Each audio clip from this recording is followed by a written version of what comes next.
Well, Brian, obviously you're a veteran of the game at this point, but this was a pretty crazy fight week overall, right? I mean, what's in retrospect, what was this like, the whole experience for you? You know, seemed like another fight week to me. I'm one of those people that don't really get shook very easy. And so when it came in to fight week, I knew I didn't have a matchup. I knew deep in my heart that they were going to find me somebody.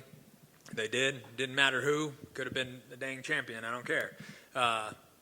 But I was just ready to fight. I was ready to go out there and put on a show. And honestly, I wanted to put on more of a performance, than fight of the night kind of style. But I don't know, got away from myself, I guess. Well, we talked to you earlier in the week. I mean, you admitted I don't know much about this guy, but did that change between then and now? I mean, do you go watch any tape or try to study up, or do you just go in there? My team had watched a little bit. I had glanced when I had got his name and stuff like that. I knew a couple things. He likes to throw hooks and, some teep kicks. And that's pretty much all I knew going in. And, during the fight week, we just kept doing the things we've been doing. Same combos we've been working, a lot of stuff, we've been doing because we've been all camp been focusing on just sharpening my game, adding some new tools to my game, mixing up some things that, would catch people off guard and things like that. So I showed some of it tonight. Didn't get to show it all tonight, but I'm glad it went my way. Does it make it challenging, like not really knowing what to expect? I mean, I know like early in your career, that's how every fight is, right? Because there's no tape on anybody. But when you've been in the UFC long enough, you usually know what you're going to see on the other side, right? So is that kind of a challenge for it to not really have any idea what to expect?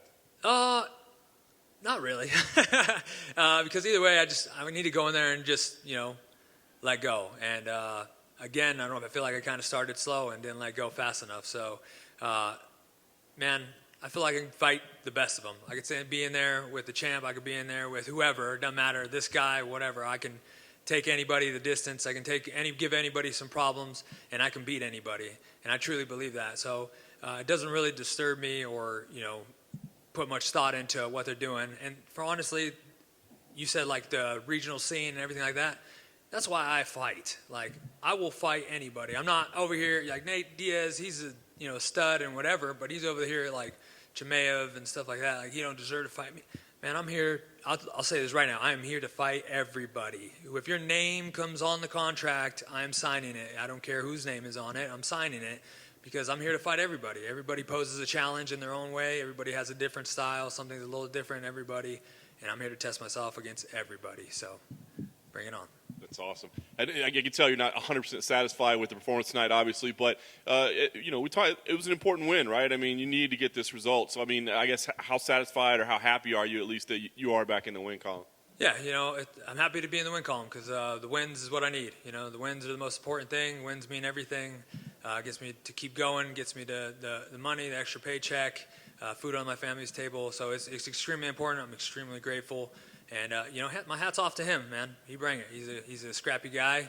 He came to fight, and, he came to put it all on the line. So thank you to him for taking the fight. Thank you for bringing the fight. And I had fun out there. That's awesome. Last thing for me, I know you're not the kind of guy to call people out. You'll certainly fight anybody that's willing to fight you. But what is the plan from here? Do you need some time off to take care of the farm, or is winter a good time to keep fighting? What do you see next for yourself? I would like to get the Matt Brown matchup back. That was kind of a dream matchup or whatever. He's a legend. I believe I'm a legend in my own sense. And I would just like to be in there and share the ring with him or the octagon.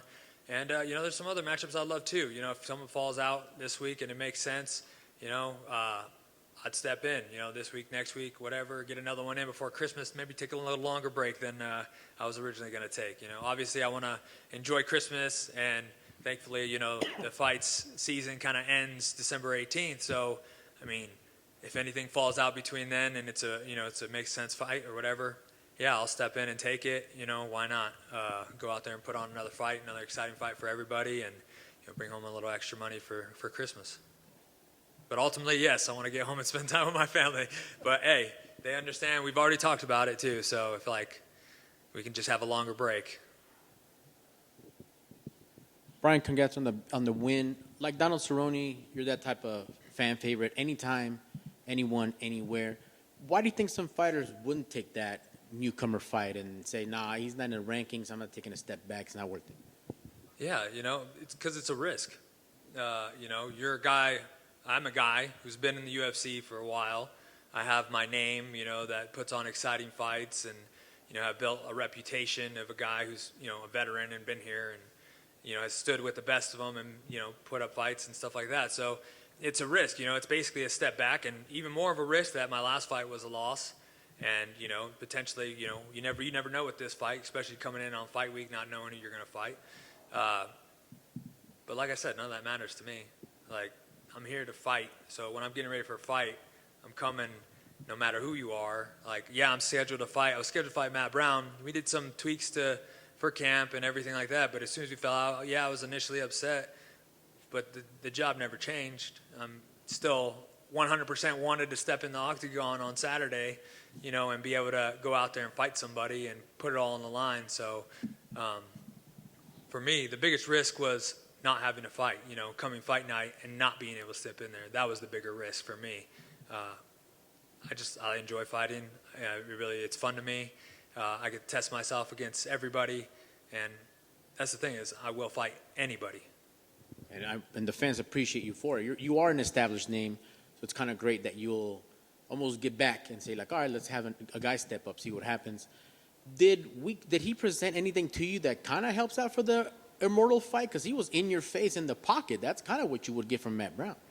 Yeah, absolutely. He brought some things that gave kind of a look of Matt Brown and stuff, the teeps and stuff. I think, Matt Brown would throw and stuff like that.